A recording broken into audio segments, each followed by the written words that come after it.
I hope I'm audible. Hello. I hope I'm audible. Hello. I hope my voice is audible. আমার গলার আওয়াজ শোনা যাচ্ছে? আসলে আহ, আগের দিন আমরা এসএফআই বিহার থেকে অনলাইন ছিলাম। এরকমই একটা লাইভ সেশন চলছিল। তো বেশ কিছুক্ষণ সময় কাটার পর জানা গেল যে for a long time the video was running, the live was running without my voice. তো যারা আমার ওখানকার দর্শক ছিলেন তারা মোটামুটি একটা মাইম, একটা মূকাভিনয় দেখেছিলেন, যেখানে আমি খুব হাত পা নেড়ে প্রচন্ড এক্সপ্রেশনের সঙ্গে অনেক কিছু বলছিলাম, কিন্তু কেউ শুনতে পাইনি। Yes, audible. Thank you Rahul, thank you Subhajit. Um, আমি সেই জন্য, যাতে সেই ঘটনার পুনরাবৃত্তি না হয়, আমি ওই কারণে একবার চেক করে নিলাম। সবাইকে অনেক অনেক ধন্যবাদ। Thanks a lot, thank you so much. My revolutionary greetings to Kolkata district committee. এই সময় উপযোগী অনুষ্ঠানের জন্য, এই লকডাউনের সময় মানুষের মধ্যে যাতে দূরত্ব না বাড়ে, যাতে আমরা একসাথে থাকতে পারি, ফিজিক্যাল ডিস্টেন্স থাকা সত্ত্বেও যাতে আমাদের মনের দূরত্বটা না বাড়ে, সেই জন্য আজকের এই প্রোগ্রাম। প্রতিদিন বিভিন্ন ভাবে এসএফআই এর বিভিন্ন পেজে এই যে লাইভ সেশন হচ্ছে, এটা খুব একটা সময় উপযোগী একটা উদ্যোগ। আমি সবাইকে আমার অনেক অনেক অভিনন্দন জানাতে চাই এসএফআই সেন্ট্রাল এক্সিকিউটিভ কমিটির পক্ষ থেকে, যে কঠিন সময় দাঁড়িয়ে যে টাস্ক আমরা নিয়েছি সবাইকে একসাথে রাখার, বেঁধে বেঁধে থাকার। সবাইকে অনেক অনেক শুভেচ্ছা। আমি আশা করব যতজন আমার কথা শুনতে পাচ্ছে তারা সবাই বাড়িতে রয়েছে, সুস্থ রয়েছে, ভালো রয়েছে। কারণ আমার দেশের বহু মানুষ আমাদের মতো ভালো নেই, আমাদের মতো সুস্থ নেই। অনেকের মাথার উপরে ছাদ নেই, অনেকের রান্নাঘরে খাবার নেই। এই সময়ের মধ্যে দিয়ে দাঁড়িয়ে যারা আমরা নিজের বাড়িতে রয়েছি, যাদের রান্নাঘরে একটু খাবার দাবার রয়েছে, যারা আমরা লাইভ সেশনে আসতে পারছি, একে অপরের সঙ্গে যোগাযোগ রাখতে পারছি, we all are very lucky, we all are little bit privilege. তো সেটা আমাদের সবার মনে রাখা দরকার। আহ, আমার নাম দীপশিতা। আমি ভারতের ছাত্র ফেডারেশনের সর্বভারতীয় যুগ্ম সম্পাদক। অনেকে আমাকে চেনেন, অনেকে আমাকে চেনেন না। আমি বর্তমানে জওহরলাল নেহরু ইউনিভার্সিটিতে পিএইচডির ছাত্রী। আমার পিএইচডির বিষয়বস্তু বা স্পেশালাইজেশন হলো মাইগ্রেশন, পরিযায়ী শ্রমিক, পরিযায়ন, তাদের উপর আমি কাজ করি, তাদের উপর আমি গবেষণা করি। কিভাবে পরিযায়ী শ্রমিকরা তাদের এই পরিযায়নের মধ্যে দিয়ে, এই মাইগ্রেশনের মধ্যে দিয়ে সোশ্যাল ক্যাপিটাল, কালচারাল ক্যাপিটাল, অর্থাৎ সামাজিক এবং সাংস্কৃতিক পুঁজি তৈরি করে, তাই নিয়ে আমার গবেষণা। কেরালার মালাপুরম ডিস্ট্রিক্ট, একটা ছোট্ট জেলা, কোস্টাল ডিস্ট্রিক্ট, উত্তর কেরালার সেই জেলা আমার ফিল্ড। সেখানে আমি পড়াশোনার, সেই জায়গার মানুষজনকে নিয়ে আমি পড়াশোনা করছি। এখন এগুলো বলার দরকার কেন? এগুলো বলার দরকার এই জন্য, কারণ আমরা যারা পড়াশুনো করি, আমরা যারা ছাত্র রাজনীতি করি, বহুবার এই প্রশ্ন আমাদের করা হয়, বহুবার আমাদের জিজ্ঞেস করা হয়, যেটা প্রতিদিন মিটিং মিছিল করে, এরা প্রতিদিন রাস্তায় নামে, এদের কি পড়াশুনো নেই? আমরা বলি আমাদের পড়াশুনো রয়েছে, আমরা পড়াশোনা বিশ্বাস করি। Student federation of India believes in study and struggle. আমরা পড়াশোনা করা এবং লড়াই করা দুটোতেই বিশ্বাস করি। কারণ আমরা জানি যদি সমাজটাকে বদলাতে হয় তাহলে পড়াশোনা করাটা জরুরি। আর যদি সমাজের সবাইকে পড়াশোনা করার অধিকার দিতে হয় তাহলে সমাজ বদলানোর জন্য লড়াইটাও জরুরি। আর সেই কারণে আমরা যারা ভারতের ছাত্র ফেডারেশন করি, যারা গণতান্ত্রিক ব্যবস্থায় বিশ্বাসী, যারা এই ভারতবর্ষের প্রত্যেকটা খেটে খাওয়া গরিব মানুষের শিক্ষার অধিকারের জন্য লড়াই করি, আমরা পড়াশোনা করি এবং পড়াশোনাকে বাঁচিয়ে রাখার জন্য লড়াইটাও করি। যারা জানেন না তাদের বলার জন্য, আমার বাড়ি বালিতে, বালির হাওড়াতে, আমার পরিবার এখনো সেখানেই থাকে। সেখানে ঘোষপাড়া নিশ্চিন্দা বালিকা বিদ্যাপীঠে আমি আমার উচ্চ মাধ্যমিক পর্যন্ত পড়াশোনা করি। তারপর কলকাতার আশুতোষ কলেজ, সেখান থেকে ভূগোলে আমি স্নাতক, ভূগোলে অনার্স করি, এবং পরবর্তীকালে মাস্টার্স এর জন্য আমার জেএনইউ যাওয়া। এবং আজকে আমি যখন কলকাতা ডিস্ট্রিক্ট কমিটির পেজ থেকে লাইভ হয়েছি, কলকাতা ডিস্ট্রিক্ট কমিটি কিন্তু আমার আমার জেলা কমিটি। মানে আমার জন্য খুব নস্টালজিয়ার জায়গা, খুব গর্বের জায়গা। কারণ আমি যখন কলেজে পড়তাম, আমার প্রথম জেলা কনফারেন্স কলকাতা জেলা কনফারেন্স, সেখান থেকে আমি কলকাতা জেলা কমিটির সদস্য নির্বাচিত হই। আমি আমি যে খুব প্রিভিলেজ মনে করি, খুব ফর্চুনেট মনে করি, আমার সেই জেলা কমিটিতে কমরেড মহিত বিশ্বাস, আজকে আমাদের যিনি all India general secretary, comrade Sudipta Gupta, শহীদ কমরেড সুদীপ্ত গুপ্ত, আমরা সবাই একই কমিটির অংশ ছিলাম এবং এদের প্রত্যেকের কাছ থেকে রাজনীতি কিভাবে করা উচিত, কিভাবে গরিব মানুষের জন্য লড়াই করা উচিত, এগুলো সব আমরা শিখেছি একটু একটু করে, অল্প অল্প করে। সময় লেগেছে কিন্তু শিখেছি। তাই আজকে আমি যখন কলকাতার পেজ থেকে লাইভ হচ্ছি, কলকাতার জেলা কমিটির পেজ থেকে লাইভ হচ্ছি, এটা আমার কাছে একটা খুব নস্টালজিয়ার জায়গা, একটা খুব ভালোবাসার, ভালো লাগার জায়গা। তাই হয়তো কখনো কখনো আমি একটু আবেগতাড়িত হয়ে যেতে পারি, কিন্তু আমার মনে হয় আমরা সবাই যেভাবে নিজেরা বেঁচে রয়েছি, লড়াইতে বেঁচে রয়েছি, একা বেঁচে রয়েছি, একসাথে থাকার বাঁচার চেষ্টা করছি, হয়তো একটু একটু আবেগতাড়িত হয়ে যাওয়াটা ইটস গ্রান্টেবল, মানে একটুখানি মানিয়ে নেওয়াই যায়। এখন এই একটু আগে আমি এই লাইভ শুরু করার আগে একটু ফেসবুকে চোখ বোলাচ্ছিলাম। তো ফেসবুকে চোখ বোলাতে বলতে একটা ভিডিওতে আমার চোখ আটকে যায়। একজন মহিলা, আমার চেয়ে বয়সে একটুখানি বেশি বড়, খুব সুন্দর নাচছিলেন। তার নাচের ভিডিও ফেসবুকে লাইভ করা হয়েছে, ফেসবুকে বিভিন্ন জায়গায় শেয়ার করা হয়েছে। আমি ওপরে গিয়ে দেখলাম সেই ভদ্রমহিলার যে আর্টিস্ট, সেই আর্টিস্টের নাম নুসরাত জাহান। আপনারা সবাই নুসরাত জাহানকে চেনেন। পশ্চিমবঙ্গবাসীরা তো খুব ভালোভাবেই চেনে, টলিউডের খুব প্রখ্যাত নেত্রী উনি। তার সঙ্গে সঙ্গে অনেকটাও পরিচয় আছে। এই শেষবারের যে লোকসভা নির্বাচন, সেই লোকসভা নির্বাচনে বাংলার মানুষ তাকে এই রাজ্যের প্রতিনিধি হিসাবে পার্লামেন্টে পাঠিয়েছে, সংসদে পাঠিয়েছে। তো আমি দেখলাম সেই ভিডিওটা টিকটকে আপলোড হয়েছে। আমি একটু কৌতূহল বশতেই চলে গেলাম টিকটকে। তো টিকটকে নুসরাত জাহান সার্চ করতেই নুসরাত জাহানের প্রোফাইল এলো। আমি দেখলাম তাতে বহু ভিডিও উনি আপলোড করেছেন, খুব সুন্দর সুন্দর ভিডিও। কোথাও নাচের, কোথাও গানের, কোথাও জাস্ট এমনি সময় কাটানোর ভিডিও আপলোড করেছেন। খুব ভালো লাগলো যে একজন কলাকুশলী, একজন শিল্পী, তিনি তো এরকম কাজই করবেন, তিনি তো ক্রিয়েটিভ কাজই করবেন।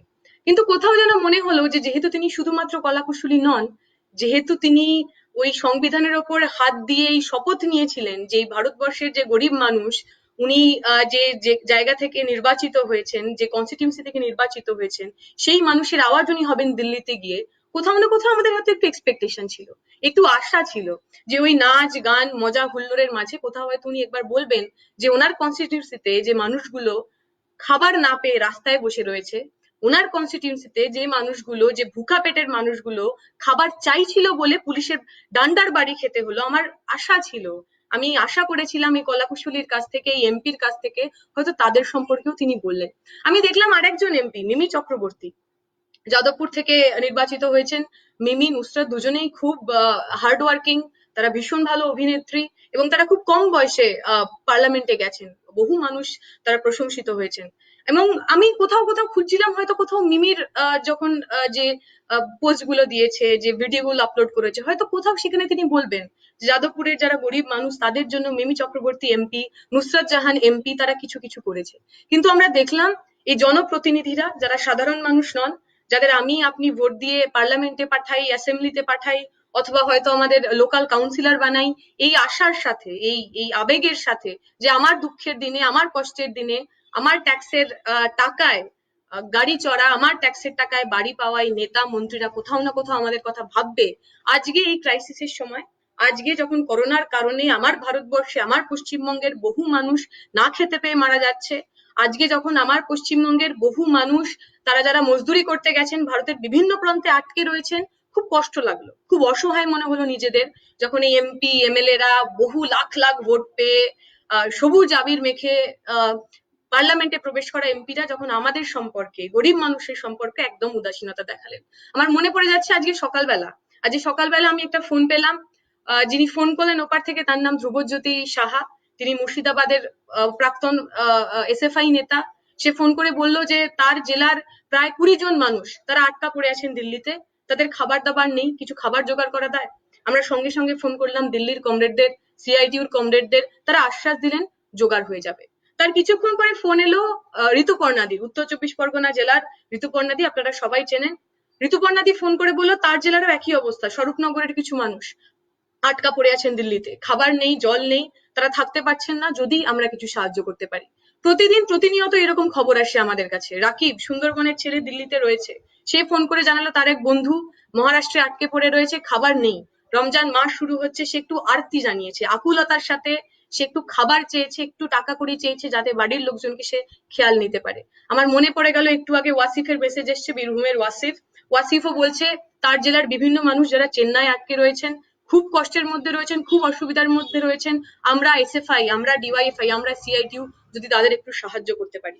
এখন আমরা তো কেউ কেউ নেতা মন্ত্রী নই, আমরা কেউ এমএলএ এমপি নই, আমাদের কাছে কোনো এমপি ফান্ডের টাকা আসে না, কোনো এমএলএ ফান্ডের টাকা আসে না, কোনো পিএম কেয়ার, কোনো প্রধানমন্ত্রীর যে ত্রাণ তহবিল, কোনো মুখ্যমন্ত্রীর ত্রাণ তহবিল, তাদের কাছ থেকে তো টাকা আসে না। আমরা যখন দিল্লিতে কমিউনিটি কিচেন বানিয়েছি, সেই কমিউনিটি কিচেনে যে এসএফআই এর ছোট ছোট গ্রাজুয়েশনের ছেলেমেয়েরা অংশগ্রহণ করছে, তারা নিজের পকেটের টাকা দিয়ে কমিউনিটি কিচেন চালিয়েছে প্রথম কদিন। তারপর যখন বাইরে থেকে সাহায্য এসছে, সেই কমিউনিটি কিচেন আরো একটু লম্বা হয়েছে। সেই যে ছেলে মেয়েগুলো যারা নিজের পকেট থেকে টাকা দিয়ে গরিব মানুষের পাশে দাঁড়ালো, যারা রিক্সা চালায় তাদের পাশে দাঁড়ালো, তারা কিন্তু জানে না তাদের পরের দিনের খাবারের কি হবে। কিন্তু তবুও তারা ভারতের ছাত্র ফেডারেশন করে, সুদীপ্ত গুপ্ত, সৈফুদ্দিন মোল্লা, অভিমন্যুরা নিজেদের জীবন দিয়ে ওদের শিখিয়েছে যে তুমি যদি ভারতের ছাত্র ফেডারেশন করো, তুমি যদি এসএফআই এর সদস্য হও, এসএফআই এর সংগঠক হও, তাহলে তুমি ব্যক্তি প্রধান হতে পারো না। তোমার জন্য প্রথম এবং শেষ প্রায়োরিটি এই সমাজের প্রান্তিকতম মানুষ। আর সেই জন্য ওরা নিজের স্বার্থকে পিছনে ফেলে সবার আগে এই গরিব মানুষগুলোর কথা ভেবেছে। আপনারা পারতেন না? তৃণমূলের নেতা নেত্রী, এমপি এমএলএ, বিজেপির নেতা মন্ত্রী এমপি এমএলএ, আপনারা পারতেন না?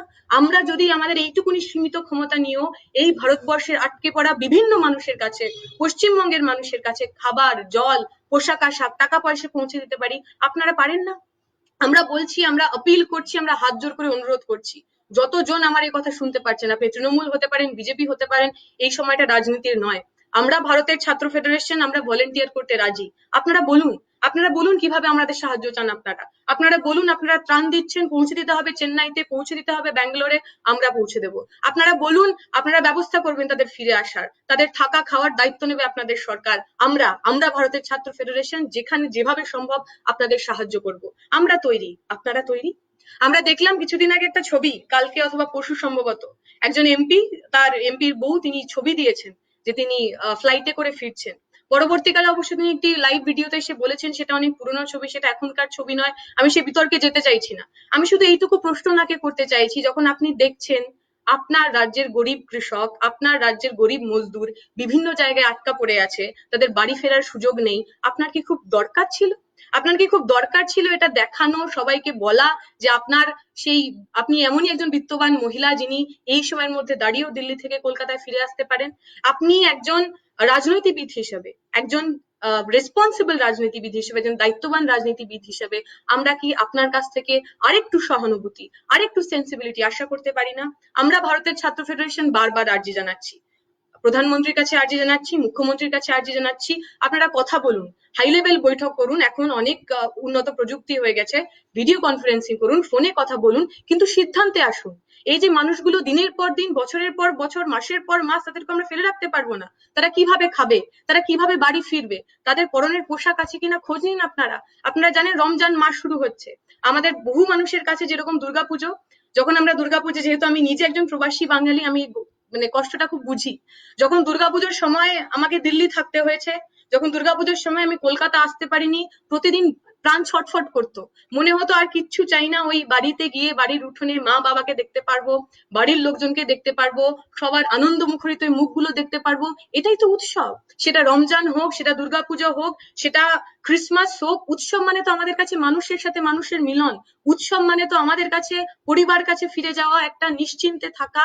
যে মানুষগুলো, এই পশ্চিমবাংলার খেটে খাওয়া মানুষ, এই খুশির দিনে, এই রমজানের দিনে বাড়ি থেকে হাজার হাজার মাইল দূরে আটকে রয়েছেন, তাদের জন্য ভাববে কে? আমরা ভারতের ছাত্র ফেডারেশন, আমরা যেখানে যেখানে আমাদের সুযোগ রয়েছে, সুবিধা রয়েছে, আমরা সাহায্য করছি, বাট দ্যাটস নট ইনাফ।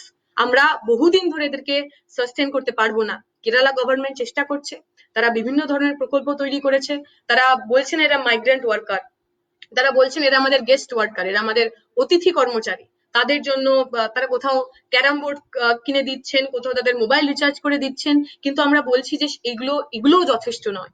আমাদের এটা আর্জি ভারতের ছাত্র ফেডারেশনের পক্ষ থেকে প্রধানমন্ত্রীকে, রাজ্যের মুখ্যমন্ত্রীদের, যে আপনারা বসুন, সিদ্ধান্ত নিন, যে গরিব মানুষগুলো আটকে রয়েছেন, যে গরিব মানুষগুলোর বাড়িতে খাবার নেই, তাদের দায়িত্ব, তাদের রেসপন্সিবিলিটি আপনাকে নিতে হবে। কারণ আমরা জানি আমরা করোনা ভাইরাসের সঙ্গে লড়ছি। আমাদের যে ডাক্তার বন্ধুরা রয়েছেন, যে স্বাস্থ্যকর্মীরা রয়েছেন, যে পুলিশ রয়েছেন, যে সাফাই কর্মচারীরা রয়েছেন, তারা যারা জার্নালিস্ট বন্ধুরা রয়েছেন, তারা সবাই প্রতিদিন প্রতিনিয়ত আমরা একসাথে একাট্টা হয়ে আমরা লড়ছি করোনা ভাইরাসের বিরুদ্ধে। হয়তো আমরা করোনা ভাইরাসকে হারিয়েও দেব, কিন্তু এই প্রসেসে, করোনা ভাইরাস হারানোর এই প্রক্রিয়ায় আমরা যেন কোনো মানুষকে না খেতে পেয়ে মরতে বাধ্য না করি। আমরা যেন করোনা ভাইরাসকে হারিয়ে ভুকমারিতে কোনো মানুষকে মরতে বাধ্য না করি, এই দায়িত্ব কিন্তু আমাদের নিতে হবে। আহ, আমার মানে মনে পড়ে গেল যখন আমরা বলছি এই ভুকমারিতে মরে যাবার কথা, না খেতে পেয়ে মরে যাওয়ার কথা, সেই 12 বছরের মেয়েটার কথা। আপনারা নিশ্চয়ই পড়েছেন অনেকেই খবরের কাগজে। 12 বছরের মেয়েটা, যার হয়তো স্কুলে যাওয়ার কথা ছিল, স্কুলের মিড ডে মিল খাওয়ার কথা ছিল, পড়াশোনা করার কথা ছিল, কিন্তু গরিব পরিবারের ছেলেমেয়েরা, গরিব পরিবারের ছেলে মেয়েদের জন্য জীবনটা আর বাদ বাকি মানুষগুলোর মতো সাধারণ হয় না। গরিব পরিবারের ছেলেমেয়েরা টাটা, বিড়লা, আম্বানি অথবা মধ্যবিত্ত উচ্চবিত্ত বাড়ির ছেলে মেয়েদের মতো ডাক্তার, ইঞ্জিনিয়ার, প্রফেসর হওয়ার স্বপ্ন দেখতে পারে না। তাই 12 বছরের মেয়েটাকে নিজের পেটের দায় পেট চালাতে সুদূর ছত্তিশগড় থেকে যেতে হয়েছিল তেলেঙ্গানা। তেলেঙ্গানায় যে লঙ্কা চাষ হয়, সেই লঙ্কা চাষে সে লঙ্কা চাষে একজন ওয়ার্কার হিসেবে সে কাজ করতো। দিন আনি দিন খাই মানুষ। যখন লকডাউন হলো, সরকার কোনো কিছু ব্যবস্থা করেনি, কেন্দ্রের সরকার কোনো কিছু ব্যবস্থা করেনি, রাজ্য সরকার কোনো কিছু ব্যবস্থা করেনি। যার খেতে কাজ করতেন তিনিও হাত উঠিয়ে নিয়েছেন, বলেছেন তোমাদের দায়িত্ব আমরা নিতে পারবো না। সুতরাং ওই বাচ্চা মেয়েটি, তার সঙ্গে পরিবারের আরো বিভিন্ন মানুষ, তারা হাঁটা শুরু করলো প্রায় 150 কিলোমিটারের পথ, তেলেঙ্গানার যে গ্রামে তারা কাজ করছিল আর যেখানে ছত্তিশগড় তাদের বাড়ি। প্রায় 100 কিলোমিটার হেঁটে আসার পর ওই 12 বছরের মেয়েটার ছোট্ট প্রাণ আর এই রাস্তার যে ক্লান্তি, রাস্তার যে ধকল, তা নিতে পারেনি, মারা যায় 12 বছরের মেয়েটি। আমরা দেখলাম, আমরা খবর শুনলাম যে একজন মা তার বাচ্চাকে খেতে দিতে পারছে না, দিনের পর দিন খেতে দিতে পারছে না, নিজের ফোন বিক্রি করে দিচ্ছে, সেখান থেকে যেটুকু টাকা পাচ্ছে তাই দিয়ে নিজের বাচ্চাদের খাওয়ানোর চেষ্টা করছে। আমরা দেখলাম, আমরা খবর শুনলাম, এক মা বাচ্চাদের খেতে দিতে না পারায় তাদের গঙ্গার জলে ভাসিয়ে দিচ্ছে। এগুলো খুব দুঃখের খবর, এগুলো খুব কষ্টের খবর। আমার মনে হয় আমরা যারা এই সমাজের এগিয়ে থাকা মানুষ, আমরা যারা এই সমাজটাকে বদলানোর চেষ্টা করছি, আর এই নেতা মন্ত্রীরা যারা একই কথা বলেন, যখন নরেন্দ্র মোদীও এসেছিলেন তখন উনি বলেছিলেন সবকা সাথ সবকা বিকাশ, যখন মমতা ব্যানার্জি ক্ষমতায় এসেছেন তখন উনি বলেছেন মা মাটি মানুষের সরকার। এই ক্রাইসিসের সময়, এই ভয়ঙ্কর ক্রাইসিসের সময় আপনাদের কাছে অনুরোধ, আপনারা যা যা ভাষণ দিয়েছেন তার যদি 1%ও ঠিক হয়, তার যদি 1%ও সত্যি হয়, তাহলে এই গরিব মানুষগুলোর পাশে দাঁড়ান। আর কোনো 12 বছরের মেয়েকে 150 কিলোমিটার হাঁটতে দেবেন না। আর কোনো 12 বছরের মেয়েকে রাস্তায় ক্লান্তিতে খিদের জ্বালায় মরতে দেবেন না। আর মমতা ব্যানার্জির কাছে একটি বিশেষ অনুরোধ, আমি জানি আপনার বহু ধরনের কাজ রয়েছে, মানে মুখ্যমন্ত্রিত্ব ছাড়াও আপনি রাস্তায় চক দিয়ে দাগ কাটা, কখনো ঝাড়ুদারের ঝাড়ু নিয়ে ঝাড়ু দেওয়া, এই বিভিন্ন ধরনের আপনি কাজ করছেন। এগুলো করছেন ভালো কথা, কিন্তু আমরা বিশ্বাস করি আপনাকে মুখ্যমন্ত্রী বানানো হয়েছিল রাস্তায় ঝাড়ু দেওয়া অথবা খড়ি দিয়ে দাগ কাটার জন্য নয়। আপনি মুখ্যমন্ত্রী হয়েছেন যাতে আপনি এই রাজ্যের যে দায়ভার, সেই দায়ভার নিতে পারেন। আপনার কাছে অনুরোধ থাকবে, আপনি একটুখানি নিজের যে পদ, সেই পদ সম্পর্কে দায়িত্বশীল হন। আপনি অনেকের কাছে পৌঁছতে পারছেন না, আপনার সরকার পৌঁছতে পারছে না, খাবার পৌঁছাতে পারছেন না, ত্রাণ পৌঁছাতে পারছেন না। আমরা চেষ্টা করছি, আমরা চেষ্টা করছি। যে গরিব মানুষে না খেতে পেয়ে মরছে, কোনো রাজনীতি নয়, তার রাজনীতির রং দেখে নয়, সে হিন্দু, মুসলিম, খ্রিস্টান, সিপিএম, তৃণমূল, বিজেপি এইসব দেখে নয়, শুধু মানুষ হিসাবে তার কাছে আমরা খাবার, ত্রাণ এইসব পৌঁছে নিয়ে যাচ্ছি। আপনি প্লিজ আপনার যে ছোট্ট ছোট্ট ছেলেমেয়েরা রয়েছে, যারা কাউন্সিলর রয়েছে, ছোট বড় উঠতি মস্তান যারা নেতারা রয়েছে, তাদের অনুরোধ করুন, আমাদের অ্যাটলিস্ট এই কটা দিন একটুখানি আপনি ছেড়ে দিন, আমাদের উপর মারধর করবেন না। আমরা দেখেছি কিছুদিন আগে, কালকের ঘটনা, কলতান দাশগুপ্ত যুব ফেডারেশনের নেতা, ওই অঞ্চলের খুব প্রিয় নেতা, তিনি গেছিলেন গরিব মানুষের পাশে দাঁড়াতে, তাদের জন্য ত্রাণ দিতে, কিন্তু আপনার দলের লোকেরা, আপনার ওখানকার যে স্থানীয় কাউন্সিলর, তার দলের যে তার যে গুন্ডারা, সেই গুন্ডারা কলতানদার উপর শারীরিকভাবে আক্রমণ করে। একটা মানুষ এই কঠিন সময়ের মধ্যে দাঁড়িয়ে সে যদি গরিব মানুষের পাশে দাঁড়াতে চেষ্টা করে, অ্যাটলিস্ট তাকে থামানোর আপনি চেষ্টা করবেন না। আপনার রাজনীতি করার, আপনার ভোট ব্যাংক পলিটিক্স করার প্রচুর সময় পড়ে রয়েছে। 2021 সালের নির্বাচন আমরা জানি, আপনি অনেক কিছু তার আগে করবেন, অনেক ড্রামা, অনেক নাটক অপেক্ষা করে রয়েছে আমরা জানি, কিন্তু বিপদের সময়ে যদি আমরা কোনো রাজনীতি না দেখি গরিব মানুষের পাশে দাঁড়াতে চাই, অ্যাটলিস্ট এই ক্রাইসিসের সময় আপনি নিজেকে একটু সংযত করুন। আপনার নেতা মন্ত্রী ছোট বড় নেতাদের বলুন যে 25% কাট মানি আপনার তহবিলে জমা করতো, সেই 25%-এর কিছুটা অংশ অ্যাটলিস্ট যে সাধারণ মানুষ তাদের মধ্যে বিলিয়ে দিতে। যে চাল চুরি করার কথা আমরা শুনছি, বিজেপির ব্যাপারেও শুনছি, তৃণমূলের ব্যাপারেও শুনছি, সেগুলো বন্ধ করুন। গরিব মানুষ খেতে পারছেন না, হয়তো আপনি ওই চাল বিক্রি করে 10 তলা বাড়ি করবেন, কিন্তু মনে রাখবেন ওই বাড়ির প্রত্যেকটা ইটে, প্রত্যেকটা বালিতে হাজার হাজার মানুষের, হাজার হাজার ভুকা পেটের দুঃখ, কষ্ট, যন্ত্রণা, রক্ত লেগে থাকবে। আমি আশা করব, আমি আশা রাখবো যে আপনি চাইবেন না আপনার যে ভবিষ্যৎ হোক, সেই ভবিষ্যৎ এরকম রক্তলিপ্ত হোক।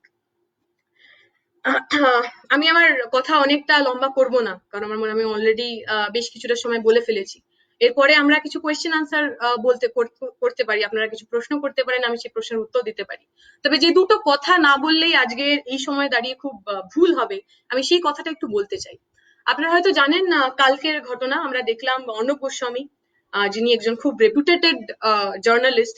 এখন তাকে এথিক্যালি কতটা সাংবাদিক বলা যায় সেটা আমি জানি না, তবে লিগালি তিনি অবশ্যই একজন জার্নালিস্ট। তিনি রিপাবলিক যে চ্যানেল, সেই রিপাবলিক চ্যানেলের অ্যাঙ্কারও বটে। তো অর্ণব গোস্বামী বললেন যে তার উপর নাকি আক্রমণ করা হয়েছিল। এখন আমরা যারা গণতন্ত্রপ্রিয় মানুষ, আমরা সবার প্রতি আক্রমণকে নিন্দা করি। সে তিনি যতই মিথ্যে সাংবাদিক হোক না কেন, যতই তিনি খারাপ সাংবাদিক হন না কেন, যতই তিনি ঘৃণা ছড়ান না কেন, তার উপর যদি কোনো আক্রমণ হয়ে থাকে, সেই আক্রমণের আমরা তীব্র প্রতিবাদ করছি, তীব্র নিন্দা করছি। কিন্তু তার পরবর্তীকালে বিজেপি আইটি সেল এবং বিজেপির পাশাপাশি যারা লোক, বিজেপির যারা পোষা লোক, তারা যে ধরনের কাজকর্ম করলেন সেই বিষয়ে কিন্তু কথা বলতে হবে। আমরা দেখলাম টুইটারে ট্রেন্ড করা হলো, কি বলা হলো, যে সোনিয়া গান্ধী, যিনি নাকি কংগ্রেসের হাইকমান্ড, তিনি বার ডান্সার। এখন কথা হচ্ছে সোনিয়া গান্ধী বার ডান্সার কিনা, সোনিয়া গান্ধী এয়ার হোস্টেস কিনা, সোনিয়া গান্ধী ইঞ্জিনিয়ার কিনা, ডাক্তার কিনা, সেটা আমার আর আপনার ভাবার কোনো বিষয় নয়। কিন্তু যেটা ভাবার বিষয় সেটা হলো এটাই, যে বিজেপি আরএসএস আমাদের দেশে এমন একটা রাজনীতি তৈরি করছে, এমন একটা সংস্কৃতি তৈরি করছে, যেখানে আপনি যদি তাদের বিরোধিতে কথা বলেন, যদি আপনি আরএসএস, বিজেপি, নরেন্দ্র মোদীর বিরুদ্ধে কথা বলেন, সঙ্গে সঙ্গে আপনাকে ব্যক্তি আক্রমণ করা হবে। আপনি যদি মহিলা হন, আপনার সম্পর্কে কদর্য কথা বলা হবে, আপনাকে কুৎসা করা হবে।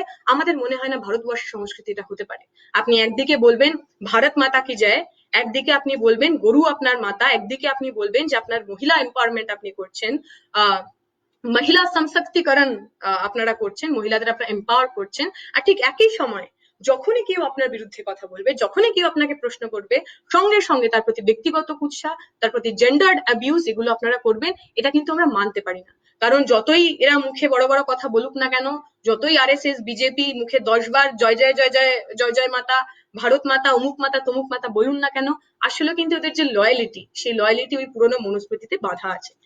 যে মনুস্মৃতি মনে করে আপনি যদি মহিলা হন তাহলে এই সমাজে আপনি দ্বিতীয় স্তরের নাগরিক, যে মনুস্মৃতি মনে করেন আপনি যদি ছোট জাত, সকল ছোট জাতের হন, আপনি যদি উচ্চ বর্ণের না হন, তাহলে আপনার জন্মই হয়েছে উচ্চ বর্ণের সেবা করার জন্য। নরেন্দ্র মোদীর সরকার, বিজেপি, আরএসএস, বজরং দল, এর আশেপাশে যত ধরনের সংগঠন রয়েছে, এরা আলটিমেটলি মহিলাদের সমান অধিকার দিতে চায় না। তারা মহিলাকে ভগবান বানাতে পারে, মহিলাকে দাসী বানাতে পারে, কিন্তু কখনোই একজন মহিলাকে নিজের সমান হিসেবে দেখতে পারে না। আর এইখানেই আমাদের প্রশ্ন। আমরা যখন আজকে করোনা ভাইরাসের সঙ্গে লড়াই করছি, আমরা একই সঙ্গে সঙ্গে পুঁজিবাদের সঙ্গে লড়াই করছি। কারণ করোনা ভাইরাস ক্রাইসিস দেখিয়ে দিয়েছে যে পুঁজিবাদ এই বিশ্বের সবচেয়ে বড় ভাইরাস। করোনা ভাইরাস একটা রোগ, কিন্তু পুঁজিবাদ তার চেয়েও বড় একটা মহামারী। আমরা দেখলাম বিশ্বের তাবড় তাবড় দেশ, ফ্রান্স, ইটালি, যে দেশগুলো কখনো সমাজতন্ত্রের ধারে কাছ দিয়ে আসেনি, এই করোনা ভাইরাসের পরবর্তী সময়, করোনা ভাইরাসের আউটব্রেক হওয়ার পর, তারা পর্যন্ত নিজেদের হসপিটালাইজ, ন্যাশনালাইজ করতে বাধ্য হলেন। আমরা দেখলাম আজকে যত হলিউড মুভি হয়, সমস্ত হলিউড মুভিতে দেখানো হয় যে আমেরিকার যে সুপার হিরো, সেটা ক্যাপ্টেন আমেরিকা হতে পারে, সেটা ক্যাপ্টেন মার্ভেল হতে পারে, সেটা অ্যাভেঞ্জার্স হতে পারে, তারা পৃথিবীকে বাঁচাচ্ছে, তারা দুনিয়াকে বাঁচাচ্ছে। কিন্তু আমরা দেখলাম যখন রিয়েল লাইফ ক্রাইসিস হলো, যখন সত্যিকারের আমাদের পৃথিবী একটা ক্রাইসিসের মধ্যে পড়লো, তখন যারা এগিয়ে এলো বাঁচতে, তাহলে সেটার অন্য কেউ না, সেটা সেই সমাজতান্ত্রিক চায়না, সমাজতান্ত্রিক কিউবা। আমরা দেখলাম ভিয়েতনামের উদাহরণ, আমরা দেখলাম ভারতবর্ষের মধ্যে কেরালার উদাহরণ। প্রত্যেক জায়গায় সোশ্যালিস্ট কান্ট্রি অথবা সোশ্যালিস্ট যে মেজার্স, এগুলোই কিন্তু করোনা ভাইরাসকে রুখতে পারলো। আমার মনে পড়ছে আমি ফেসবুকে কারোর একটা পোস্ট পড়েছিলাম, সম্ভবত শুভদীপের। শুভদীপ লিখলো যে এখন তো যে পুঁজিপতি, সেই পুঁজিপতির পুঁজি রয়েছে, যে কলকারখানায় জিনিসপত্র তৈরি হতো, যে মিনস অফ প্রোডাকশন, সেই মিনস অফ প্রোডাকশন একই রকম রয়েছে, কিন্তু কোনো উৎপাদন নেই, কোনো প্রোডাকশন নেই। সারা বিশ্বের সমস্ত অর্থনীতিবিদরা ভয় রয়েছে যে করোনা ভাইরাস শেষ হবার পর একটা ভয়ঙ্কর ইকোনমিক ক্রাইসিস, একটা ভয়ঙ্কর অর্থনৈতিক মন্দার দিকে আমাদের পৃথিবী এগিয়ে যাবে। তাহলে পুঁজিপতিদের কাছে পুঁজি রইলো, যেখান থেকে সমস্ত কিছু তৈরি হতো, যে মেশিন নিয়ে উৎপাদন হতো, সেই উৎপাদন রইলো, তাহলে উৎপাদন হলো না কেন? কারণ উৎপাদনের সবচেয়ে ইম্পর্টেন্ট যে পার্ট, সবচেয়ে ইম্পর্টেন্ট যে জিনিস, সেই শ্রম, সেই যে লেবার, সেই শ্রমিকের যে শ্রম, সেই শ্রমিকের শ্রম ওই উৎপাদন ব্যবস্থায় পৌঁছাতে পারলো না।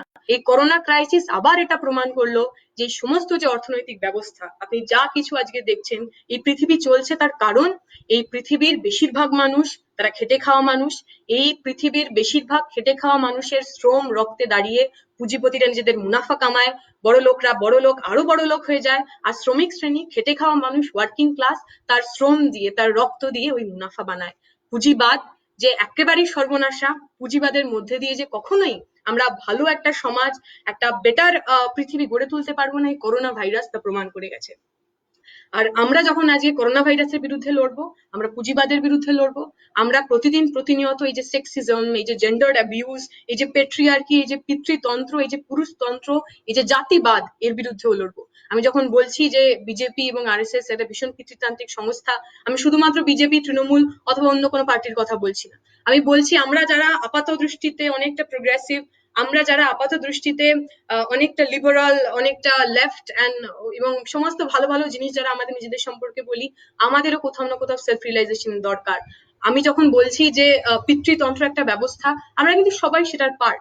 আমরা যে সমাজে জন্মাই, সেই সমাজটা আমাদের ছোটবেলা থেকে শেখায় ভেদাভেদ। ছোটবেলা থেকে শেখানো হয় একজন মহিলা এবং পুরুষ তারা আলাদা আলাদা হবে। ছোটবেলা থেকে শেখা হয় যে একজন ব্রাহ্মণ, একজন ক্ষত্রিয়, একজন বৈশ্য এবং শূদ্র, এদের প্রত্যেকের জীবন জীবিকা সমস্ত কিছু অন্যরকম হবে, আলাদা হবে। আমরা প্রত্যেকে এই যে সিস্টেমটা, আমরা প্রত্যেকে এই যে স্ট্রাকচারটা, এই স্ট্রাকচারটার পার্ট। তাই আমরা যখন একটা প্রোগ্রেসিভ সংগঠনে আসি, আমরা যখন কোনো লেফট সংগঠনে আসি, তখন আমরা শুধুমাত্র সংগঠনে আসলেই হবে না। সংগঠনে আসার পরবর্তীকালে আমাদের নিজেদের বুঝতে হবে, নিজেদের জানতে হবে, অনেক কিছু জিনিস যা আমরা ছোটবেলায় শিখেছি সেই ভুলগুলোকে ভুলতে হবে।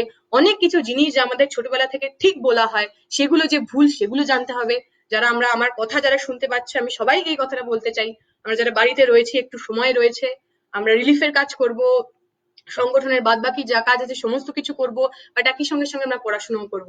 আমরা রোজা এক্সাম্পার পড়বো, আমরা ক্লারা জেটকিন পড়বো, আমরা রমণিকা গুপ্ত পড়বো, আমরা ইলা মিত্রের জীবন সম্পর্কে জানবো, আমরা জানবো নাঙ্গেলি কে ছিল, আমরা জানবো বেগম রোকেয়া কে ছিল, আমরা পড়বো পেরিয়ারের সম্পর্কে, পড়বো আম্বেদকরের সম্পর্কে, জ্যোতিবা ফুলে, আমরা পড়বো দশরথ দেবের সম্পর্কে, ত্রিপুরার প্রথম ট্রাইবাল মুখ্যমন্ত্রী। আমরা এদের সবার সম্পর্কে পড়বো এবং বুঝতে পারবো যে সমাজটা যেভাবে আমাদের দেখতে ছোটবেলা থেকে বাধ্য করা হয়, তার বাইরেও একটা সমাজ আছে। আমরা প্রশ্ন করব, নিজেদের প্রশ্ন করব, আমাদের উপরে যারা বসে আছে, যারা আমাদের শেখাচ্ছেন, তাদেরকে প্রশ্ন করব, এবং প্রতিদিন প্রতিনিয়ত লার্নিং এবং আনলার্নিং, শেখা এবং ভুলে যাওয়া, এর মধ্যে দিয়ে এই সমাজটাকে আরেকটু ভালো, আরেকটু সুন্দর করার চেষ্টা করব।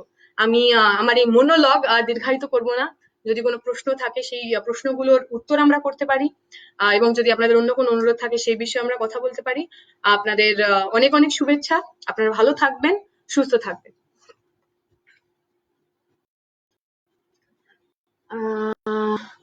লাল সালাম কমরেড, অনেকজন আমাকে লাল সালাম বলেছেন, প্রত্যেককে লাল সালাম কমরেড। প্রত্যেকের হয়তো নাম নিয়ে আলাদা আলাদা করে বলা সম্ভব নয়।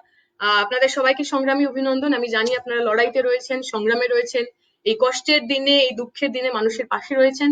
এটা একজন বামপন্থী হিসাবে, একজন প্রগতিশীল মানুষ হিসাবে এটা আমাদের দায়িত্ব। আমি আপনাদের সবাইকে কংগ্রাচুলেট করবো, পার্টিকুলারলি পশ্চিমবঙ্গের যে সমস্ত ভলেন্টিয়ার্সরা ত্রাণ পৌঁছে দিচ্ছেন। আমি শুনলাম কিছুদিন আগে খবরের কাগজেও এসেছিল, এটা অভিনব উদ্যোগ নিয়েছিল পশ্চিমবঙ্গের ছাত্রীরা।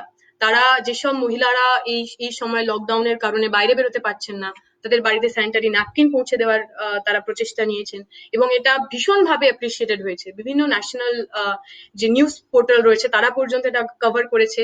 এবং যে প্রশ্নটা আমরা উঠিয়ে দিলাম, যে প্রশ্নটা আমরা সবার সামনে তুললাম, যে আমরা যখন এসেনশিয়াল গুডস এর কথা বলি, নিত্য প্রয়োজনীয় জিনিস, তখন সেটা চাল, ডাল, তেল, নুন, জামা কাপড় পর্যন্তই শেষ হয়ে যায়। কিন্তু এই ভারতবর্ষের যে অর্ধেক মানুষজন, যে মহিলারা, তাদের জন্য প্রতি মাসে স্যানিটারি ন্যাপকিন এবং ওই ধরনের যে প্রোডাক্ট, সেগুলোও কিন্তু নিত্য প্রয়োজনীয়, সেগুলোও কিন্তু এসেনশিয়াল। আমার মনে হয় ভারতের ছাত্র ফেডারেশন এই উদ্যোগ নিয়ে, এই যে প্রশ্নটা, যে মহিলাদের নিত্য প্রয়োজনীয়তা এবং বাদ বাকি মানুষের নিত্য প্রয়োজনীয়তায় কোথাও না কোথাও মহিলাদের যে স্বার্থ, মহিলাদের যে ইন্টারেস্ট, সেটা যে কোথাও পিছিয়ে চলে আসে, সেইখানে একটা খুব বড় প্রশ্ন ভারতের ছাত্র ফেডারেশন এবং বিশেষত আমার মহিলা কমরেডরা, আমার বন্ধুরা, আমার খুব প্রিয় বন্ধুরা, খুব প্রিয় কমরেডরা তুলে ধরেছেন। সবাইকে লাখো লাখো লাল সালাম, রেড সেলিউট, এই কঠিন সময়ে দাঁড়িয়েও নিজের কর্তব্য, নিজের আদর্শে অবিচল থাকার জন্য। আচ্ছা, আশিস দা মেসেজ করেছে যে এই সময় একটা বলা হয়েছে যে যারা রাজ্য সরকার, যারা শিক্ষক রয়েছেন, তাদের হয়তো কিছু যে মাসিক বেতন, সেই মাসিক বেতন কেটে নেওয়া হবে। আমার মনে হয় যেটা আমাদের করা উচিত, যেটা যে বিষয়ে বিভিন্ন মানুষ কথাও বলছেন, যে সরকার আমাদের এখন রয়েছে, সেই সরকার বিভিন্ন ক্ষেত্রে বিভিন্ন ধরনের তারা খরচ করেছে। আমরা দেখলাম এই করোনা ভাইরাসের সময়তেও উত্তরপ্রদেশের যে যোগী সরকার, তিনি এটা ডিক্লেয়ার করলেন, তিনি এটা অ্যানাউন্স করলেন যে রামের সবচেয়ে বড় স্ট্যাচু হবে, এবং তাতে প্রায় 100 কোটিরও বেশি কোটি টাকা সরকার খরচ করবে। আমরা শুনলাম কিছুদিন আগে সেন্ট্রাল বিস্তারা একটা প্রজেক্ট, যে প্রজেক্ট কেন্দ্রীয় সরকার নিচ্ছে, যেখানে সমস্ত কিছু, যে পার্লামেন্ট এরিয়া, রাষ্ট্রপতি ভবন, সেগুলো সব খোলনলচে বদলে দিয়ে একটা নতুন ধরনের সিস্টেম তৈরি করা হবে। আগে যেখানে ইন্ডিয়া গেট, রাষ্ট্রপতি ভবন, এগুলোকে পাবলিক রিক্রিয়েশন ল্যান্ড ইউজ হিসেবে দেখানো হতো, সেগুলোকে এখন গভর্নমেন্ট ইউজ হিসেবে দেখানো হবে। এবং সেখানেও, এবং সেই টোটাল যে সেন্ট্রাল ভিস্টারা প্রজেক্ট, সেই প্রজেক্টে কিন্তু কয়েকশো কোটি টাকার ইনভেস্টমেন্ট সরকার করবে বলেছে।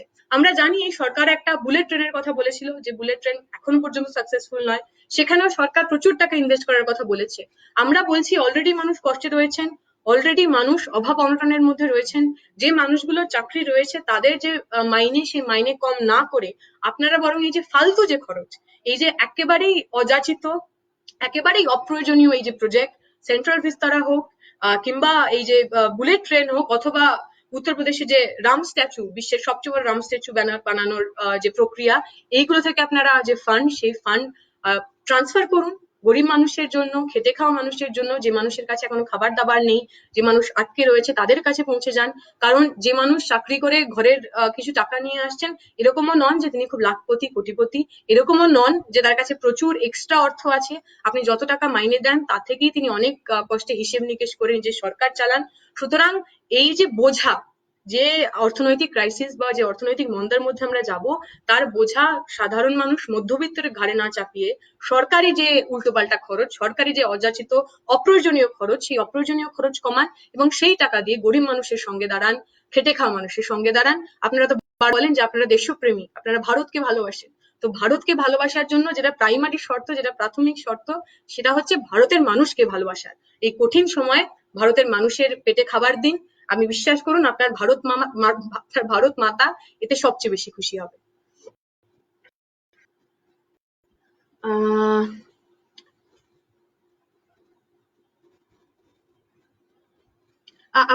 সুকান্ত সুর লিখেছেন, আপনি তো বলছেন আমি আপনার কাছে একটা কথা জানতে চাই।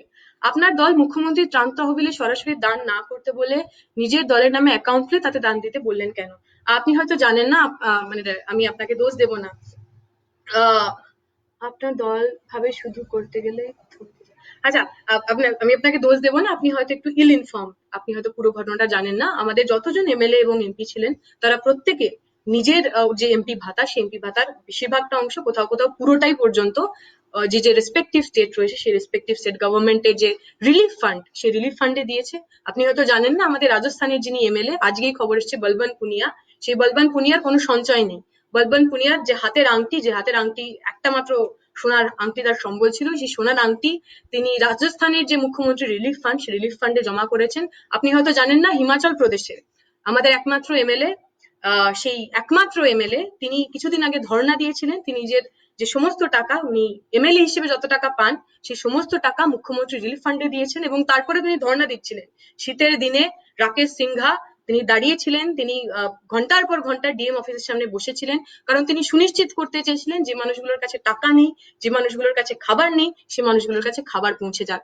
আমরা যখন বলি আমরা বামপন্থী, আমাদের মানুষের কাজ করার জন্য কোথাও ফটোশুট করাতে হয় না, আমাদের মানুষের কাছে পৌঁছে যাওয়ার জন্য কোনো বিচে গিয়ে প্লাস্টিক কুড়োতে হয় না, অথবা ঝাঁটা নিয়ে পোজ দিতে হয় না। আমরা প্রতিদিন প্রতিনিয়ত মানুষের সঙ্গে রয়েছি, আমরা ব্যক্তিগতভাবে মানুষের সাথে রয়েছি। যেখানে যেখানে আমাদের দলের লোকেরা, বামপন্থী দলের লোকেরা এমএলএ, এমপি অথবা যে কোনো সাংবিধানিক পদে রয়েছেন, সেখানে তারা নিজেদের যতটুকু যা আছে সেইটা দিয়ে সরকারকে সাহায্য করার চেষ্টা করছেন। বারবার আমাদের যে দলের নেতা কর্মীরা রয়েছে, আমরা বারবার বলেছি আমরা সরকারকে সম্পূর্ণভাবে সহযোগিতা করতে উৎসাহী। এখন আপনি যে দল করেন, আপনি যদি মুখ্যমন্ত্রীর দল করেন তবে মুখ্যমন্ত্রী, যদি প্রধানমন্ত্রীর দল করেন তবে প্রধানমন্ত্রী। আপনার প্রধানমন্ত্রীরা, আপনার মুখ্যমন্ত্রীরা, আপনার দলের লোকেরা এটা সিদ্ধান্ত নিন, আপনারা আমাদের সাহায্য নেবেন নাকি আমরা যদি গরিব মানুষকে সাহায্য করতে যাই আমাদের মারবেন। আপনারা সিদ্ধান্ত নিন। আপনারা ওই কান্তি গাঙ্গুলি যে আইলার সময় মাথায় মাটির বোঝা করে বাঁধ বানাচ্ছিল, তাদের সঙ্গে দাঁড়াবেন, নাকি সেই এলাকার যিনি এমপি, সেই দেবশ্রী, যিনি কলকাতায় বসেছিলেন, একবারের জন্য ওই সাইক্লোন কবলিত জায়গায় যাওয়ার প্রয়োজন মনে করেনি, তাদের সঙ্গে দাঁড়াবেন?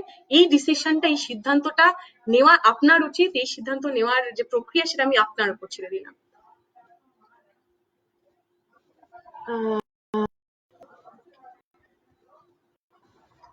বর্তমানে ছাত্র ফেডারেশনের কর্মী হয়ে একটাই প্রশ্ন, এখন আমাদের করণীয় কি? এখন আমাদের অনেক কিছু জিনিস করণীয়। প্রথমত আপনি যদি ছাত্র ফেডারেশনের কর্মী হন, আপনার এলাকায় যেভাবে ছাত্র ফেডারেশন, যুব ফেডারেশন অথবা অন্যান্য যে গণসংগঠন রয়েছে, তারা যেভাবে মানুষের পাশে দাঁড়াচ্ছেন, তাতে সহযোগিতা করুন, তাতে অংশগ্রহণ করুন। আমরা দেখলাম এই লকডাউনের সময় একটা বড় ক্রাইসিস যেটা হতে চলেছিল, particularly in the medical sector. Blood ব্যাংকে রক্তর অভাব হচ্ছিল, রক্ত দেওয়া যাচ্ছিল না।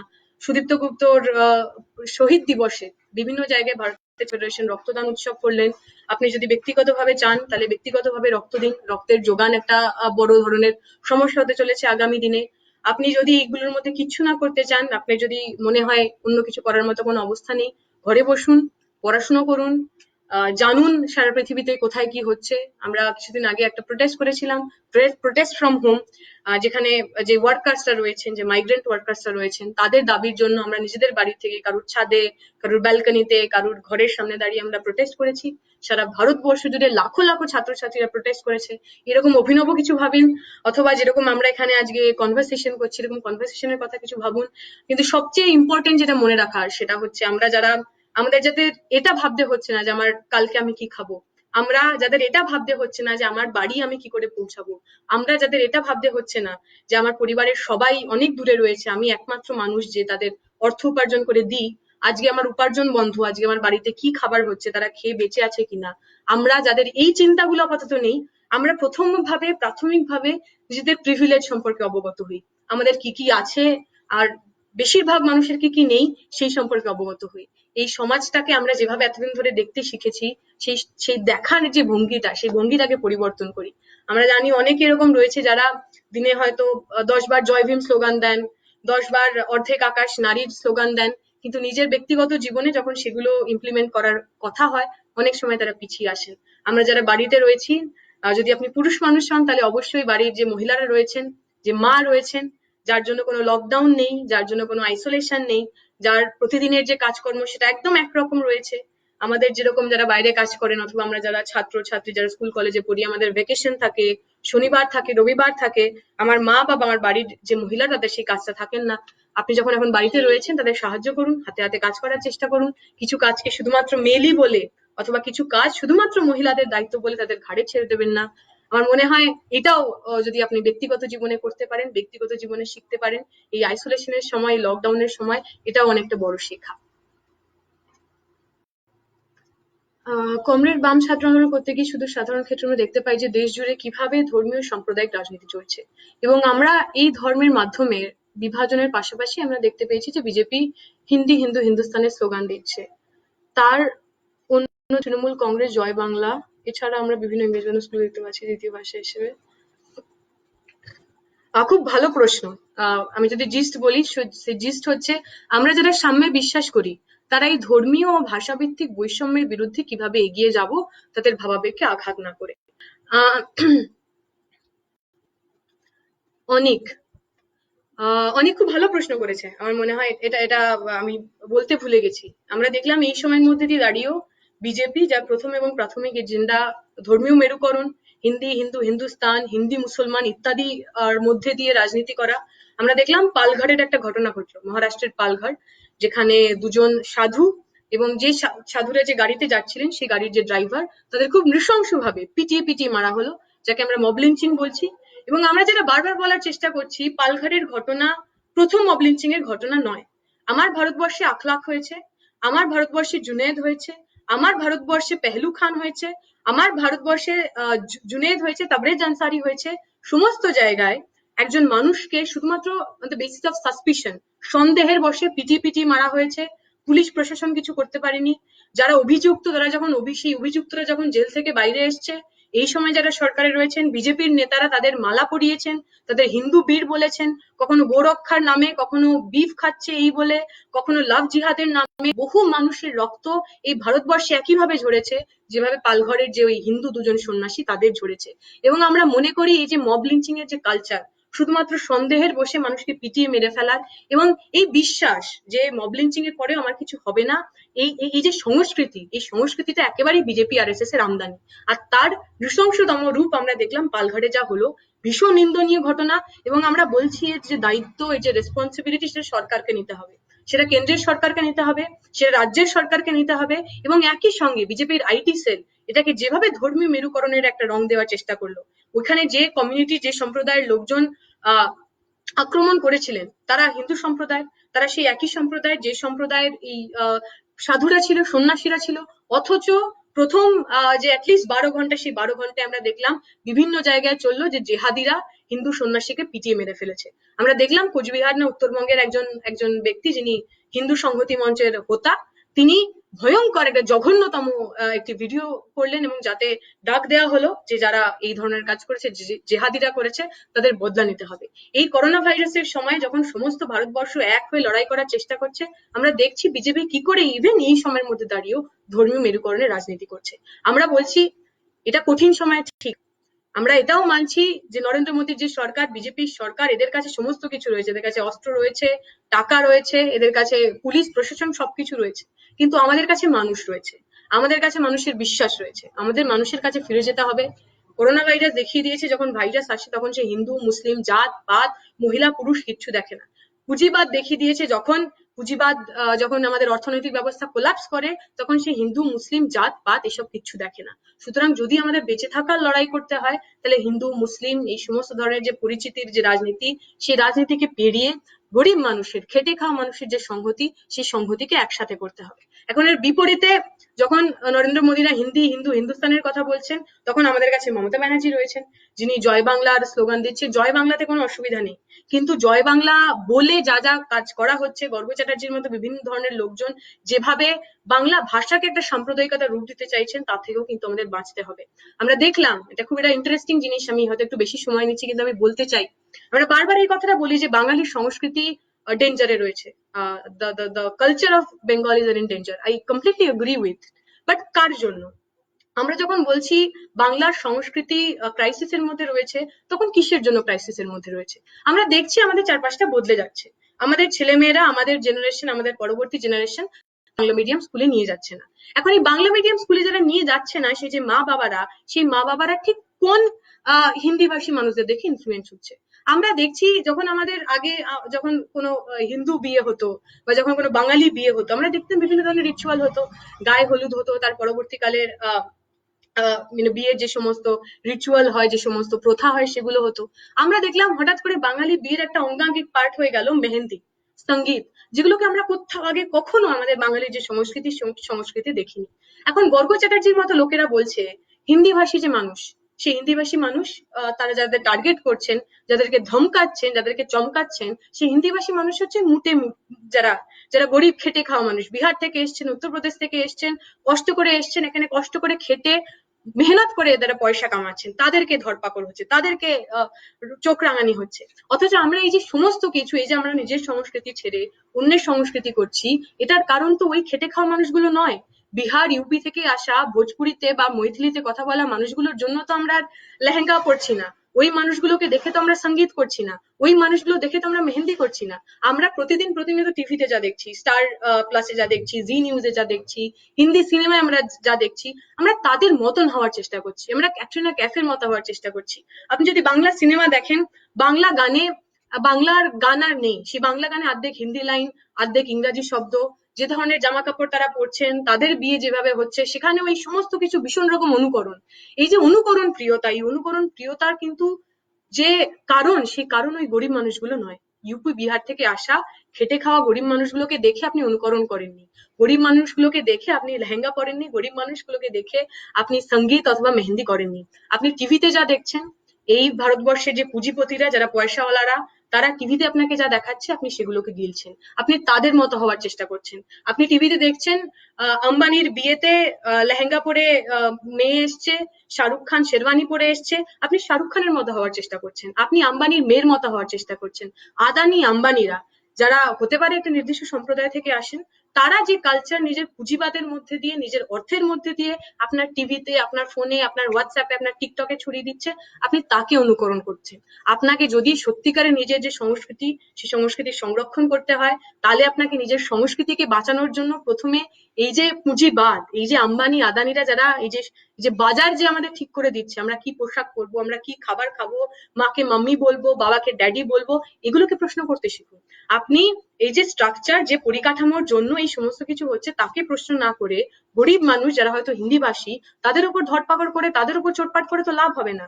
আপনি যদি সমস্যার মূলে না যান, আপনি যদি সমস্যাকে মূল থেকে উৎপীড়ন না করেন, তাহলে আমাদের সংস্কৃতি বাঁচবে না। বাংলার যে সংস্কৃতি, সেই সংস্কৃতি শুধুমাত্র কলকাতা কেন্দ্রিক তো নয়। আমরা দেখেছি, আমরা কলকাতায় যে ধরনের বলি বা রাঢ় অঞ্চলে যে ধরনের ভাষা বলা হয়, আপনি চলে যান উত্তরবঙ্গে, আপনি চলে যান দক্ষিণ চব্বিশ পরগনায়, মেদিনীপুরে, অথবা বীরভূমে, পুরুলিয়ায়, বাঁকুড়াতে, তাদের ভাষা আলাদা, তাদের সংস্কৃতি, তাদের উৎসব, সেগুলো অনেক রকম আলাদা। কিন্তু আমরা যখন বাঙালি সংস্কৃতির কথা বলি, কোথাও না কোথাও আমরা সেগুলোকে একটু সাইড লাইন করে দিই। আমরা বাঙালি সংস্কৃতি বলতেও একটু এই যে রাঢ়ী ভাষা, যে ভাষায় আমি কথা বলছি, যে ভাষায় কলকাতার মানুষ, হুগলির মানুষ, বা এই যে সাবার্ব, কলকাতার আশেপাশে যে অংশের যে মানুষ যে ভাষায় কথা বলেন, তাকে আমরা শুদ্ধ বাংলা বলি, তাকে আমরা শুদ্ধ কথ্য বাংলা বলছি। আমাদের যে ধরনের পোশাক আশাক, আমাদের যে ধরনের খাবার দাবার, তাকে আমরা শুদ্ধ বাঙালি সংস্কৃতি বলছি। সুতরাং আমরা যখন বাঙালি সংস্কৃতির কথা বলবো, আমাদের এটা বুঝতে হবে, আমাদের এটা বিশ্বাস করতে হবে, সংস্কৃতি কিন্তু তৈরি করে এই ভারতের, এই পশ্চিমবাংলার খেটে খাওয়া মানুষরা। যে ভাটিয়ালি গান পশ্চিমবঙ্গের, সেই ভাটিয়ালি গান কিন্তু আসলে যে মাঝি নৌকা বয় তার গান। আমরা যে ফোক সং যা বলি, যে ঝুমুর নৃত্যের কথা আমরা বলি, সেগুলো কিন্তু সব এই খেটে খাওয়া গরিব মানুষ, যারা সারাদিন হাড় খাটা খাটনির পর বাড়িতে ফিরে আসেন, একটু মনোরঞ্জনের জন্য কখনো গান করেন, কখনো নাচ করেন। যে জেলেরা, যে মাঝিরা যারা নৌকা বন, তারা নিজেদের পরিশ্রম থেকে বাঁচতে একটু গান গান, যাতে মনটা একটু ভালো হয়ে যায়। সংস্কৃতি কিন্তু এই পশ্চিমবঙ্গের সংস্কৃতি, বাংলার যে সংস্কৃতি, সেই সংস্কৃতি কিন্তু তৈরি হয়েছে গরিব মানুষের কাঁধে চড়ে। আর আজকে এই টিভির যুগে, এই পুঁজিবাদের যুগে, সেই গরিব মানুষের সংস্কৃতিকে খোল নলচে বদলে, তাতে শহুরে আধুনিকপনা জুড়ে আমরা একটা নতুন ধরনের সংস্কৃতি তৈরি করার চেষ্টা করছি। সুতরাং যখন আমরা হিন্দুস্তানের বিরোধিতা করব, বাঙালি সংস্কৃতি বাঁচানোর চেষ্টা করব, তখন বাঙালি সংস্কৃতি কি সেই সম্পর্কে আমাদের সম্যক ধারণা থাকা উচিত। বাঙালি সংস্কৃতি বলতে গিয়ে পিছিয়ে পড়া যে মানুষ, গরিব যে মানুষ, তাদের নিজস্ব যে সংস্কৃতি, সেটা যেন হারিয়ে না যায়, অলচিকি ভাষা যেন পশ্চিমবঙ্গের ভাষা হিসেবে থাকে, তার জন্য যে লড়াই, সেই লড়াইটাও কিন্তু আমাদের করতে হবে। কারণ এই লড়াইটা বর্বরা করবে না, এই লড়াইটা তৃণমূল করবে না, এই লড়াইটা তারাই করতে পারে যারা অলচিকি ভাষাকে এই রাজ্যের ভাষা হিসেবে স্বীকৃতি দিয়েছে, যারা অলচিকি ভাষাতে পরীক্ষা করায়। এই ভারতের, এই বাংলার বামপন্থী মানুষ, যাদের প্রতিদিনের লড়াইতে এই গরিব মানুষের, পিছিয়ে পড়া মানুষের, জেলার মানুষের যে আওয়াজ, সেই আওয়াজ উঠে আসে, তাদের জন্য যে লড়াই, সেই লড়াই আমাদের করতে হবে।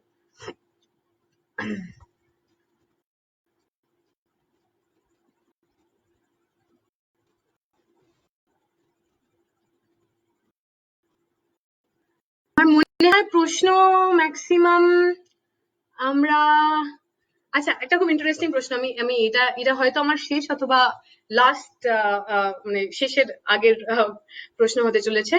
আহ ah, Sambodhit Ghosh, sorry if I am pronouncing your name wrong, Sambodhit প্রশ্ন করছে, সমাজতন্ত্রের প্রয়োজনীয়তাটা কতটা এই ভারতবর্ষে, সেটা নিয়ে একটু বলুন।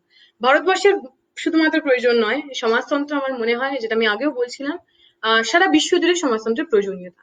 কারণ আমরা দেখলাম, যদি আমি একদম শুধু করোনা ভাইরাসের এক্সাম্পল নিই, করোনা ভাইরাসের এক্সাম্পলের পরে আমরা দেখলাম যে করোনা ভাইরাস রোখার, করোনা ভাইরাস থেকে মানুষকে বাঁচানোর একমাত্র উপায় হলো ইউনিভার্সাল হেলথ কেয়ার সিস্টেম। কারণ করোনা ভাইরাস বা এই ভাইরাস সংক্রামিত রোগ এমন একটা রোগ, যেটা যে কারোর, যদি একজন মানুষও আক্রান্ত হন, যদি একজন মানুষও সংক্রামিত হন, তাহলে সমস্ত যে লোক, সমস্ত যে মানুষ, সমস্ত যে সম্প্রদায়, তারা আক্রান্ত হতে পারে। তার কারণ, যেটা বারবার ডাক্তাররাও বলছেন, যে করোনা ভাইরাস বা বিভিন্ন ভাইরাস রিলেটেড যে ডিজিজ, তা অনেকটা অ্যাসিমটমিক হয়। ধরুন আমার করোনা ভাইরাস রয়েছে, কিন্তু করোনা ভাইরাস যে বাহ্যিক সিমটমস, অর্থাৎ গলা ব্যথা, কাশি, জ্বর, এগুলো কিছু নেই, অথচ আমি আমার শরীরের মধ্যে দিয়ে করোনা ভাইরাসের যে ভাইরাস, সেই ভাইরাসের আমি ক্যারিয়ার। সুতরাং যদি একজন মানুষও, যে হয়তো অ্যাসিমটমিক, যাকে হয়তো আমরা বুঝতে পারছি না, তিনিও যদি আক্রান্ত হন, তাহলে আরো বেশিরভাগ মানুষ আক্রান্ত হতে পারেন। তো এরকম যদি কমিউনিটি স্প্রেড বন্ধ করতে হয়, তাহলে যেটা সবচেয়ে প্রাথমিকভাবে দরকার, সেটা হলো ইউনিভার্সাল হেলথ কেয়ার। অর্থাৎ যে কোনো মানুষ, তিনি গরিব হতে পারেন, তিনি বড়লোক হতে পারেন, তিনি যখন যাবেন হাসপাতালে, তিনি যখন যাবেন ডাক্তারখানায়, তখন তার চিকিৎসার যে দায়িত্ব, সেই চিকিৎসার দায়িত্ব সরকারের হবে। চিকিৎসার দায়িত্ব সরকারের কেন হবে? কারণ এই ভারতের বা এই পৃথিবীর সমস্ত মানুষ, তারা ট্যাক্স দেন, সেই ট্যাক্সের টাকায় সরকার চলে। সুতরাং আমরা এটা আশা করতে পারি, আমাদের যখন হেলথ বা আমাদের যখন শারীরিক যে কোনো প্রয়োজনে, সরকার আমাদের পাশে দাঁড়াবে। এবং এটা যখন আমরা বলছি ইউনিভার্সাল হেলথ সিস্টেম, কিন্তু কোনো ইউফোরিয়া নয়। কানাডার মতো উন্নত দেশ, নর্ডিক যে দেশগুলো, বিভিন্ন দেশে ইউনিভার্সাল হেলথ কেয়ার সিস্টেম রয়েছে। ইভেন ইউকে, ইউনাইটেড কিংডম, সেখানেও এক ধরনের আমরা সরকারি স্বাস্থ্য ব্যবস্থা দেখতে পাই। তো সুতরাং সমাজতন্ত্রের প্রাথমিক দৃষ্টিভঙ্গি হচ্ছে শিক্ষা, স্বাস্থ্য, বাসস্থান এগুলোর দায়িত্ব সরকারের থাকবে। সরকার সমস্ত মানুষের শিক্ষা, সমস্ত মানুষের খাদ্য, বস্ত্র, বাসস্থান এবং স্বাস্থ্যের দায়িত্ব নেবে। তো আমরা যদি এমন একটা সমাজ কল্পনা করি যেখানে করোনা ভাইরাসের জন্য ন্যূনতম তার এফেক্ট হবে, সবচেয়ে কম মানুষ মারা যাবে, সবচেয়ে কম মানুষ ক্ষতিগ্রস্ত হবে, তাহলে সেটা তখনই সম্ভব যখন সমাজতান্ত্রিক একটা ব্যবস্থা রয়েছে। আমরা দেখলাম ভিয়েতনামে, আমরা দেখেছি কিউবাতে, আমরা দেখছি চাইনাতে, আমরা কেরালাতে দেখলাম যে যদি সরকার এটার দায়িত্ব নেয় যে প্রত্যেক মানুষের ঘরে খাবার থাকবে, তাহলে করোনা ভাইরাসের সময় না খেতে পেয়ে কেউ মরবে না। যদি সরকার এই দায়িত্ব নেয় যে প্রত্যেকটা মানুষের বাসস্থান থাকবে, মাথার উপর ছাদ থাকবে, তাহলেই তো একটা মানুষ কোয়ারান্টাইন, তাহলেই তো একটা মানুষ আইসোলেশনের কথা ভাবতে পারে। যে মানুষের নিজের থাকার জায়গা নেই, সে কি করে stay at home, stay safe হবে? আমরা বলছি যদি সমাজতান্ত্রিক একটা ব্যবস্থা হতো, যেখানে সবার শিক্ষার, সবার স্বাস্থ্যের, সবার বস্ত্র, বাসস্থানের দায়িত্ব সরকারের হতো, তাহলে করোনা ভাইরাসের সময় আমরা ভারতবর্ষে যতগুলো মৃত্যু দেখলাম, কেন মৃত্যু হলো? কিছু লোকের মৃত্যু হলো করোনা ভাইরাসের জন্য, সেই মৃত্যু আমরা রুখতে পারতাম যদি আমরা ইউনিভার্সাল হেলথ কেয়ারের মধ্যে থাকতাম। কিছু মানুষের মৃত্যু হলো না খেতে পেয়ে, বহু রাস্তা চলার জন্য, যদি আমরা এনশিওর করতে পারতাম প্রত্যেকের বাড়িতে সরকার থেকে পর্যাপ্ত পরিমাণে খাবার দেওয়া হচ্ছে, তাহলে সেই মৃত্যু আমরা অ্যাভয়েড করতে পারতাম। আমরা দেখলাম বহু ছেলেমেয়েরা তারা জানে না তাদের পড়াশোনার কি অবস্থা হবে, কারণ এখন ডিজিটাল মাধ্যম দিয়ে আমরা পড়াশোনা করার চেষ্টা করছি, অথচ ভারতবর্ষে ডিজিটাল পেনিট্রেশন অনেক কম। আমরা কেরালা, এই ভারতের সবচেয়ে উন্নততম রাজ্যগুলোর মধ্যে একটি, সেই কেরালাতেই ডিজিটাল পেনিট্রেশন 50% এর আশেপাশে, আর বিহার, উত্তরপ্রদেশ, ইউপিতে তা 30%-এরও কম। তো এইরকম যেখানে ডিজিটাল ডিভাইড অলরেডি রয়েছে, সেখানে যদি আমরা ডিজিটাল মোডে পড়াশোনা করানোর চেষ্টা করি, তাহলে গরিব মানুষ, পিছিয়ে পড়া মানুষ, যারা, যে বাড়ির ছেলেমেয়েরা অলরেডি আগে পড়াশোনা করতে পারতেন না, তাদের জন্য পড়াশোনা করার যে পরিসর, সেই পরিসরটা আরো সংকুচিত হবে। সুতরাং যদি আমরা একটা করোনা পরবর্তী একটা সমাজের কল্পনা করি, এমন একটা সমাজ যেখানে কোনো 12 বছরের মেয়েকে মরতে হয় না, এমন একটা সমাজ যেখানে কোনো মানুষকে ভুখা পেটে মরতে হয় না, এমন একটা সমাজ যেখানে কোনো বাচ্চাকে নিজের পড়াশোনা ছেড়ে কাজে যোগ দিতে হয় না এই ভেবে যে তার বাড়িতে এনাফ পয়সা নেই, এনাফ আর্থিক সঙ্গতি নেই, সেরকম একটা সমাজের জন্য, একটা বৃহত্তর, একটা সুন্দর সমাজের জন্য সমাজতান্ত্রিক অথবা সমাজতান্ত্রিক যে ব্যবস্থা, সেই ব্যবস্থাটা খুব জরুরি।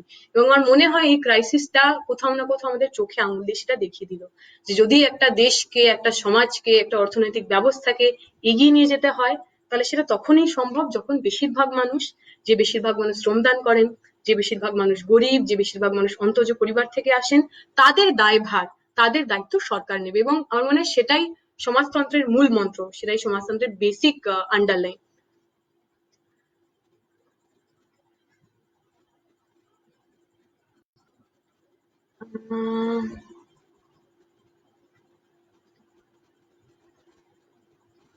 একজন জিজ্ঞেস করেছেন, why don't you stop working for China? আমরা তো বলছি Narendra Modi should start working for India. That's the primary thing. We are not working for China. We are working for the people of India.